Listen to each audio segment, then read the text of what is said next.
Sûr parler de l'actualité et de la nomination de Zinedine Zidane à la tête du Real Madrid. Mais d'abord, l'actualité et les passionnés de foot. Les supporters de Lyon et de Saint-Etienne attendent le derby avec beaucoup d'impatience. Ce sera la semaine prochaine sur Canal. On l'attend avec d'autant plus d'impatience qu'au match aller début novembre, il y avait eu des débordements sur le terrain, avec notamment cette rupture des ligaments croisés pour un Stéphanois.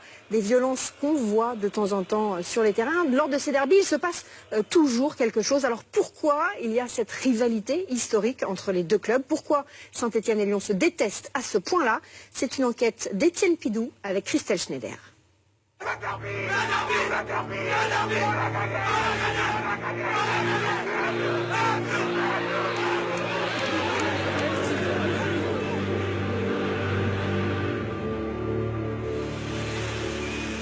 Ce match est différent parce que c'est un match qui c'est plus qu'un match de foot en fait. Tout est excusable sur le terrain dans le derby parce qu'on te demande d'aller loin. On dit tout le temps Saint-Étienne, ville ouvrière, Lyon, les villes des Lumières. Pédro, pied gauche. Oui, La Lacazette, le triplé. C'est l'honneur de la famille, c'est l'honneur du club, c'est l'honneur des supporters, c'est l'honneur d'une ville. Pétard et fusée donnent vraiment sa grande dimension à ce derby. On se lançait un peu des vannes de temps en temps, à travers les journaux, les trucs comme ça. Pendant 10 ans, on les a effacés des tablettes. C'est la fin du match, d'une grande rencontre. Elle a tenu toutes ses promesses. Les gens ne voyaient qu'une chose, c'est le tableau d'affichage à la fin. Moi qui suis pas issu de la région, je me disais mais c'est dingue quoi.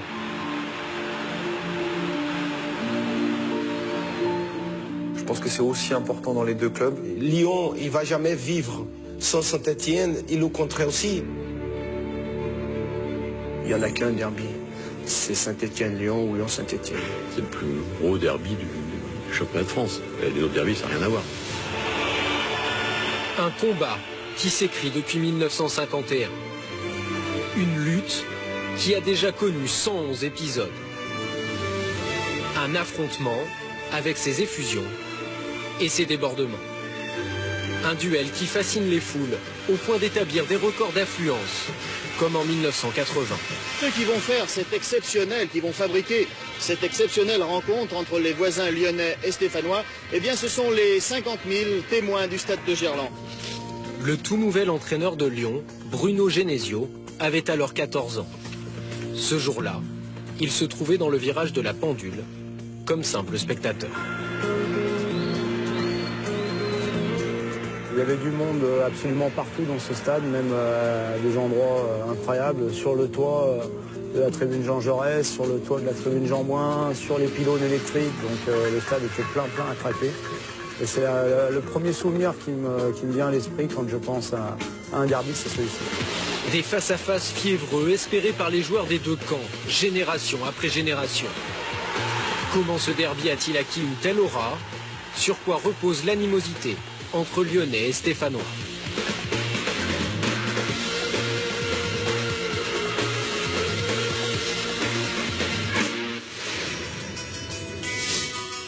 50 km. La distance entre Geoffroy Guichard et Gerland, les scènes principales des derbys Lyon-Saint-Etienne. Une proximité qui génère une cohabitation forcée. C'est à Lyon que l'ancienne gloire stéphanoise Hervé Revelli s'invite parfois derrière le bar du restaurant familial, malgré les photos d'époque à l'intérieur et un nom sans équivoque, le Petit Vert. Ce jeudi midi, il accueille deux anciens joueurs de l'OL, Serge Bex et Christophe Breton.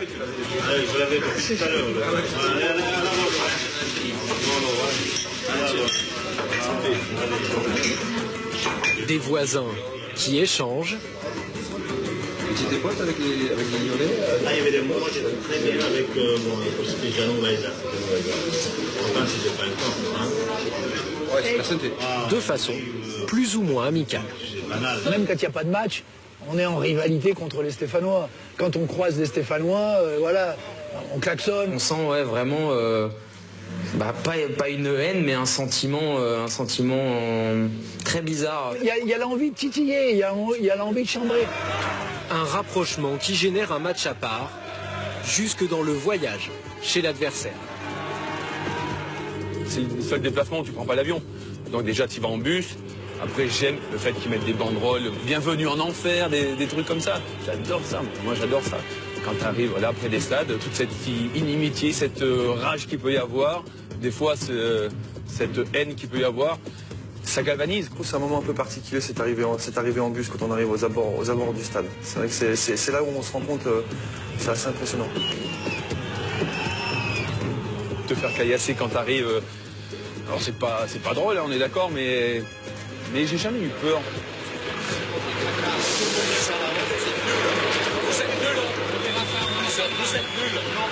Folklore, puis bon, le mec il jette une banane ou même son téléphone dans la vitre. Bon, ben, tant pis pour son téléphone, quoi. C'est tout. 50 km à faire pour passer aussi d'une culture à l'autre. Une opposition résumée par cette banderole brutale, brandie par les Lyonnais un soir de derby. Pour nous, c'était les pauvres contre les riches, on va dire. Allez, on va le situer comme ça. Lyon, pour nous, c'était un peu Paris, hein, c'était un peu, voilà, c'était à grande ville. Alors, on venait à Lyon que parce que on venait faire des courses ou alors venir à un petit restaurant, un truc comme ça. Mais on y venait, mais c'est vrai que souvent, on y venait sur la pointe des pieds. Je préférais aller peut-être du côté de Valence ou un truc comme ça. Les besogneux contre les bourgeois, les travailleurs dans l'ombre de la ville des Lumières. Je dis toujours, bon, c'est la grande banlieue lyonnaise. Ils resteront ça.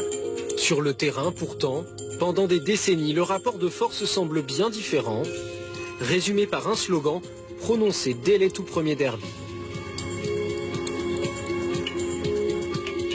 C'était le président de l'AS Saint-Étienne des années 50, Pierre Fauran, dont une tribune porte son nom, qui avait sorti cette phrase choc qui a été reformulée dans le temps après par Roger Rocher. Et Roger Rocher avait d'autres phrases également, qui voyait Lyon dans le rétroviseur, ou que Saint-Étienne était la locomotive et Lyon représentait les wagons. Lyon, victime de la grandeur de Saint-Étienne. C'est au trésor. Une période qu'a subi Yves Chauveau, gardien de but de l'OL du milieu des années 60 au début des années 80. Celle-ci notamment, on ne voit pas trop, c'est un match retour sous la neige, ça devait être au mois d'avril ou mars, où là on avait dû en prendre 6, il me semble. Keita fait une ouverture sensationnelle sur la tête de Rovelli, il loque Chauveau. J'avais dit avant le match, au 5e je sortais, je quittais. Mais bon, par solidarité aux collègues, je suis resté quand même. 1969-1970, Lyon encaisse 13 buts en 2 matchs face aux Stéphanois. Un 6-0 au retour, après un 7-1 au match aller, à Gerland. On avait joué 3 jours avant contre le Bayern de Munich en Coupe d'Europe. Et bien sûr, les Lyonnais étaient à ce match. Le mercredi, ils avaient dit on va leur filer une trempe, parce qu'on va être tellement fatigués qu'on va les manger, quoi. Polny, une talonnade de Révelli. Polny inscrit le 4e. Quand on a vu le journal le lendemain et qu'ils avaient annoncé ça, on a dit on va leur montrer qu'on n'est pas fatigué, qu'on peut aller jouer tranquillement à Gerland. Et on a gagné 7-1. J'ai pris un mal de rein qui m'est resté parce qu'à force de se baisser pour aller chercher le ballon au fond des filets. Après la sortie du match, j'ai attendu dans le couloir, il y avait Fleury Dinalo qui était pas loin. Je dis si vous voulez, on n'est pas fatigué, on peut rejouer dans 3 jours. Face au clinquant Saint-Étienne, Lyon se bat avec ses armes, notamment une défense très rugueuse. Une image d'un derby, on avait parlé de rollerball. Rollerball, c'était je pense, le derby le plus violent de l'histoire à Gerland. Rollerball, référence à un film de science-fiction sorti en cette année 1975, le nom d'un sport futuriste ultra-violent où tous les coups sont permis. Lyon avait une défense à l'époque assez réputée, avec notamment, bon, il ne va pas être content, mais avec Raymond. À l'époque, nous avions droit qu'à un seul remplaçant. Patrick Révelli avait pris un tacle sérieux face au Yougoslave Mihailovic. Donc Patrick était sorti sur blessure, avait été absent pendant plus de 2 mois. Gérard Janvion également, donc on avait joué à 10. Mais entre 67 et 76, les Verts empilent 7 titres de champion, pendant que l'OL se contente de 2 Coupes de France. on pouvait admirer. Même moi qui étais joueur de l'autre côté, faisait chier. Mais je suis allé au stade des fois voir leur match de Coupe d'Europe, dans les tribunes, en étant joueur. Oui, mais en cachette. En cachette. En cachette. Habillé en vert peut-être? Non, mais voilà. Parce que à l'époque, c'était quand même le football qui était dominant. Il y avait une reconnaissance à combler, ouais, c'est sûr. Il y avait un complexe? Je le pense, bien sûr. Bien sûr, bah oui, l'épopée des Verts, on n'a jamais parlé de l'épopée de Lyon, hein, sauf maintenant. Maintenant, voilà, il y a eu une épopée lyonnaise. 30 avril 2006. Le jour où Lyon prend peut-être une revanche complète sur le rival stéphanois. On était déjà champion, c'était notre premier match à domicile après le titre de champion. Soirée parfaite. On est champion, on fête le titre de façon un peu décalée, on arrive maquillé.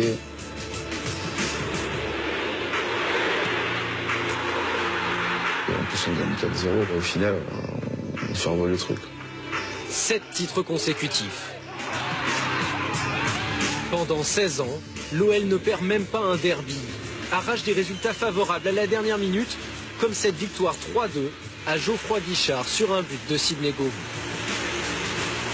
Ça restera un grand souvenir de ma carrière, de marquer la 91e à Geoffroy Guichard devant tous ses potes et tout le peuple vert, c'était assez jouissif. La rivalité sportive prend corps.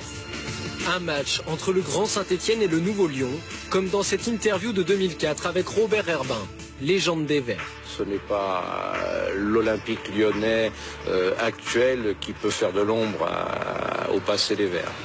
Dans les lunes, les banderoles se font de plus en plus radicales.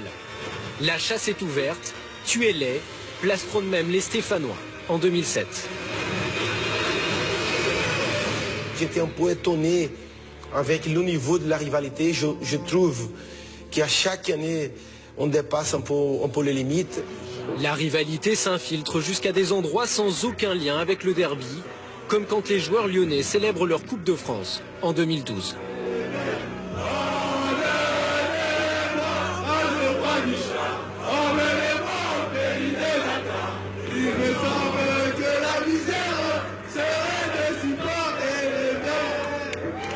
Des dérives qui font écho à des scènes parfois glaçantes. Des jets d'objets en fer sur le terrain dans les années 90. Je crois qu'il fallait arrêter la partie parce que c'est lamentable. J'avais vraiment plus envie de jouer. Des échanges de fumigènes entre supporters qui poussent les forces de l'ordre à utiliser des gaz lacrymogènes juste à côté du terrain, il y a quelques années.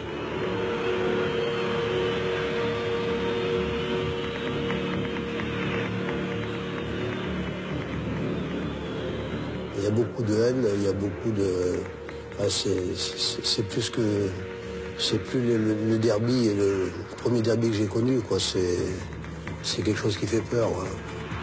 Comment ce simple match a-t-il fini par cristalliser une telle tension, bien au-delà de la rivalité sportive? Madrid, chez Grégory Coupet. Au milieu du salon de l'ancien gardien de Lyon et des Verts, une incongruité, un canapé sur lequel cohabitent les deux maillots. Ah, c'est le fauteuil de l'amitié. Voilà.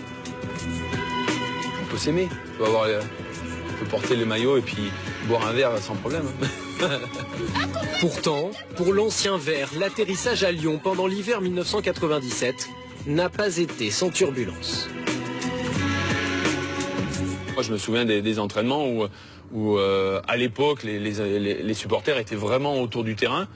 Et quand je prenais un but, on me disait ça c'est un but lyonnais, espèce d'enculé de Vert. Et là, tu t'as envie de dire mais maintenant je joue pour vous. C'est compliqué, compliqué. Je pense que moi, j'ai toujours tendance qu'il m'a fallu bien 3 ans pour être accepté. Suspect à Lyon, désormais détesté par certains à Saint-Étienne, Coupet dispute son premier derby avec l'OL à Geoffroy Guichard en 1999. Dans l'ambiance de la soirée, les gens vont me voir avec le maillot de l'OL, donc je serai l'ennemi de la soirée. Mais je crois qu'en arrière-pensée, les gens sauront que déjà j'ai jamais oublié Saint-Étienne. Je crois que j'ai même un peu comme Valbuena, il a eu à Marseille, j'ai eu un pendu, il me semble. Du moment qu'il est parti L'avion il est plus Stéphanois, c'est plus possible qu'il soit Stéphanois. Enfin bon, ouais, j'ai été accueilli vraiment de fort vilaine manière, on va dire. C'était la meilleure motivation qu'il pouvait me donner. Comme si un maillot comptait plus que celui qui le porte. Comme si une couleur déterminait presque une identité. Un véritable phénomène culturel, un folklore dans lequel baignent les footballeurs de la région. Même en équipe de jeunes, ce sont des matchs particuliers. On se prépare différemment. On a des sensations différentes avant le match. On a des émotions plus fortes. Donc je dirais pas qu'on nous l'apprend, c'est quelque chose qui est ancré en nous. Déjà sur les jeunes, ils vont jouer en U13, c'est le derby. Donc je pense que c'est quelque chose qui est entretenu par les clubs, par les familles. Les nouveaux joueurs, dès qu'ils arrivent à Lyon, Bernard, bien sûr dans la cour, mais il leur disait, tu sais, dans l'année, il y a 2 matchs, il ne faut pas perdre, ils se concentraient. Quand je suis allé chercher Marcelo, Edmilson, Chris, Cassapa, tout cela, la première chose que je leur parlais dans l'avion, parce qu'on avait le temps, on avait 10-12 heures de vol, je leur parlais bien entendu des derbies. Une transmission patiente qui finit par habiter certains comme Loïc Perrin, capitaine de l'AS Saint-Étienne, formé au club. Si vous pourriez jouer un jour à Lyon. C'est une bonne question ça. Non, c'est trop compliqué pour moi. Pourquoi? Parce que je me vois pas trahir Saint-Étienne en allant à Lyon. Un phénomène identitaire, une tension exponentielle à l'approche du match. Tenez, monsieur le président, je vous laisse vous adresser. Vous savez faire. Demain, il y a un grand match. Un match contre qui?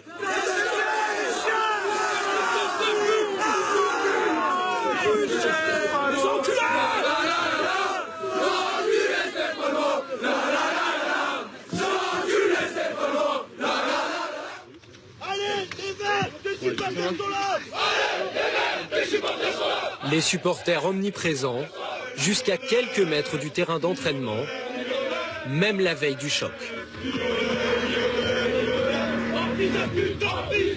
Les groupes de supporters viennent nous parler avant l'entraînement pour vraiment nous exprimer leur envie, leur soutien. Je ne veux même pas entendre parler de perdre.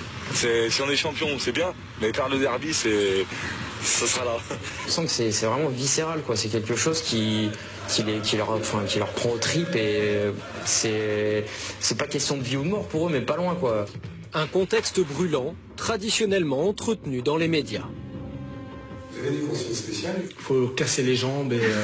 Non. Enfin, quand même. Les Stéphanois, j'ai rien à leur dire, ils ne m'intéressent pas. D'ailleurs, s'ils veulent rester chez eux, ils peuvent rester chez eux. Non, je plaisante. Je dis, moi, les Verts me donnent les boutons à l'endroit ou à l'envers. Voilà, je veux dire, c'est du folklore, c'est pour rimer un peu, c'est parce que voilà, ça tombait là, ça me faisait rire déjà moi. Quand Raymond Domenech était entraîneur ici, la semaine qui précédait le derby, c'était toujours des conférences de presse extraordinaires pour les journalistes parce que chaque fois, il envoyait des pics, des provocations. On sait que le public stéphanois, il est nul. Qu'il y ait cette rivalité entre deux équipes qui sont souvent, qui ont les derniers temps en haut de l'affiche, qui rivalisent à chaque fois, c'est un bonheur et ça, on doit continuer à l'entretenir. Après des semaines, des mois de montée en pression, les joueurs se retrouvent enfin dans l'arène.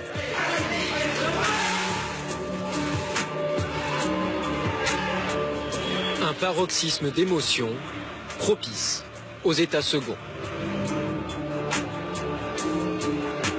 Je me souviens une fois, ça nous est arrivé, à un derby, on rentrait et ils passent leur chanson habituelle, celle où il y a la faute de français monumentale.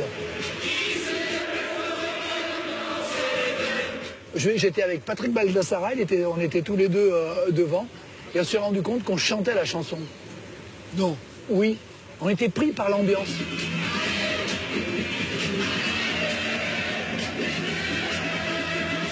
On chantait le truc, on s'est regardé, on s'est rendu compte tous les deux, mais qu'est-ce que tu fais là? Merde. Plus que le jeu, plus que le match, c'est l'émotion, voilà, qui traverse ton corps et ton esprit, tu vois, et qui t'aide à porter tes jambes. Et je vais dire une chose complètement con, mais tu avais autant d'émotions quand c'est Lyon qui arrivait à marquer, parce que tu te mets à leur place aussi, quoi. Des sentiments contradictoires, extrêmes. Une rencontre hors norme, plus authentique, plus brute qu'un Paris-Marseille, à croire ceux qui l'ont connu. PSGOM, c'est pas un derby, c'est une opération commerciale qui a été montée de toutes pièces à l'époque de Tapi pour avoir une vraie concurrence. Nous, on n'a pas besoin de ça.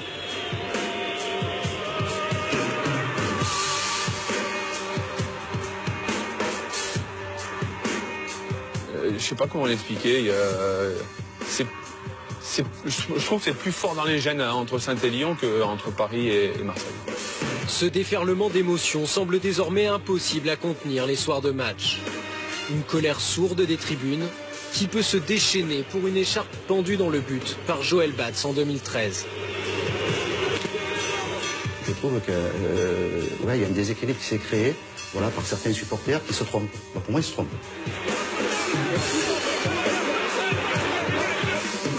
Moi, je me suis retrouvé, je suis allé voir un ou deux matchs à Lyon. J'étais joueur à Saint-Étienne et je pouvais aller voir un match à Lyon. Maintenant, c'est un peu plus difficile. Le tunnel des vestiaires, transformé en zone de conflit après le coup de sifflet final.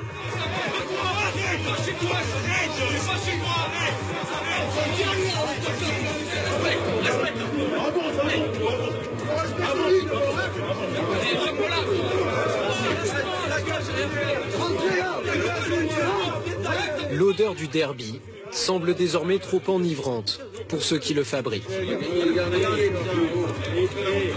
Aujourd'hui, je dirais qu'il faut qu'on fasse très attention à ce qu'on dit. Parce qu'on a une responsabilité vis-à-vis du public, vis-à-vis de ce qui peut se passer après autour du match. Une crispation résumée en novembre dernier à Gerland. Des incidents sur le terrain. Moi, j'ai pas trop aimé le match aller là, à Lyon, où je trouve qu'il y a certains joueurs qui sont allés un peu loin.